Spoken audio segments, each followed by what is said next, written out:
You ever wonder why some people, maybe even you, apologize for, well, everything? It might just seem like a quirky, polite habit, but the psychology behind saying I'm sorry goes so much deeper than you'd think. So, let's get into it. Oh, you know the moment. You're just walking along, minding your own business. Someone plows right into you, and you're the one who blurts out, "Oh, I'm so sorry." It's wild, right? But it happens all the time. And that one little, kind of strange moment, it's the perfect doorway into a much, much bigger psychological pattern. Because here's the thing, and this is really the key to understanding it all, that automatic sorry is almost never about being polite. Its real roots are in survival.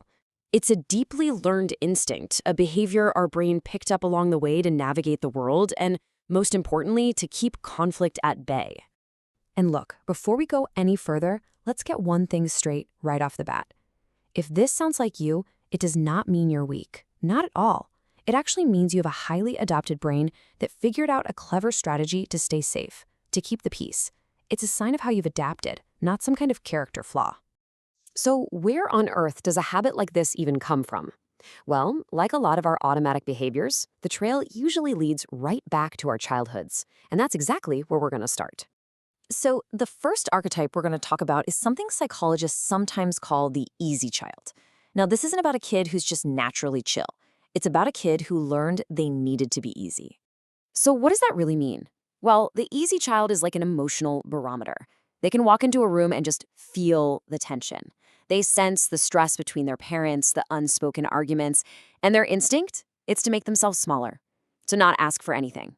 Basically, to avoid adding any more fuel to the fire. You do that long enough as a kid, and it just becomes your default setting as an adult. And this quote just hits the nail on the head. It's a feeling, not a logical choice. It feels like being low maintenance, never having needs, always being agreeable, is the only thing holding everything together. So you start apologizing for your very presence because that's part of the strategy to keep things stable.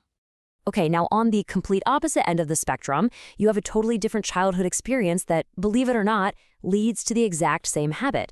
This is the scapegoat. For the scapegoat, their world was just full of criticism. They were blamed for things that weren't their fault, and they just heard no and you're wrong over and over again. When that's your reality, you start to internalize it. You start to build this core belief that you are fundamentally flawed, that something is just wrong with you. And this slide just lays out the difference so perfectly. The easy child's inner monologue is, I must not cause a problem. It's all about managing the external world. But the scapegoat's inner monologue, it's I am the problem. It's an internal belief.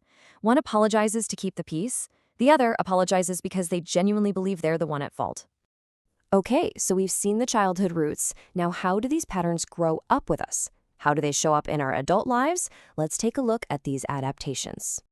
One of the biggest ways this plays out for adults is that the apology becomes a kind of defense mechanism, a shield against anxiety, and specifically, the anxiety that comes from overthinking everything. Does this sound at all familiar? You have a totally normal conversation, but for hours or maybe even days afterward, your mind just keeps replaying it on a loop, scanning for any little thing you might have said wrong. Did I offend them? Was that weird? It's exhausting. So the apology becomes this little shortcut. It's a way to shut down that anxiety spiral before it even starts. You say sorry just in case, to stop a conflict that probably only exists in your own head. I just love this phrase, a preemptive psychological shield. It's such a perfect image, right? You're putting your shield up before an attack has even been launched. It's a defense against the potential pain of someone being upset with you. And running right alongside this is a really, really deep fear of rejection. We're not just talking about a fear of being disliked. It's something way more fundamental, almost existential. See, if you learned that love and acceptance are conditional, that you only get them when you're good and helpful, then any kind of conflict feels like a direct threat to your relationships. So your brain does this quick calculation. The minor discomfort of saying sorry when you don't need to is way less scary than the risk of being abandoned. You end up putting harmony above everything else, even your own needs. Okay, let's look at this from one more angle. Let's stop thinking about it as a flaw or even just an adaptation and reframe it as what it truly is for so many people, a highly developed survival skill. And that skill is what you could call hyper-awareness. This often develops when you grow up in an environment that felt unpredictable or unsafe. You basically had to become an expert at reading the room just to protect yourself. And here's how it plays out, like a lightning-fast chain reaction.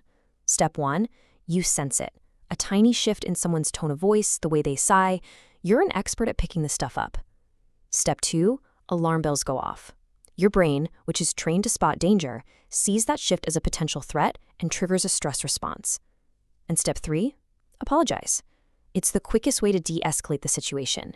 You use sorry as a tool to manage their emotions so that you can feel safe again.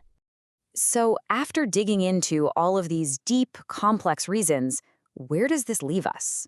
Well, let's shift from just explaining the behavior to really understanding what it signifies. Okay, so here's the most crucial point, and it's one of hope. This is not some permanent part of your personality. These are learned behaviors. These are strategies your brain came up with to cope. And the best thing about something that's been learned, it can be unlearned. Or, even better, it can be updated. And this is the most important thing I want you to take away from all of this. Instead of looking at your habit of over-apologizing and seeing a weakness, I want you to try seeing it for what it really is. It's evidence of your resilience. It's proof of your empathy, your incredible ability to adapt, and your deep, powerful desire for connection and for peace. So I'm going to leave you with this final thought to chew on. What if every time you say sorry, it's not really an apology? What if it's actually a story? A story about what you've been through, about how you learned to survive, and about the kind of harmony you've been fighting to create your whole life. Just something to think about.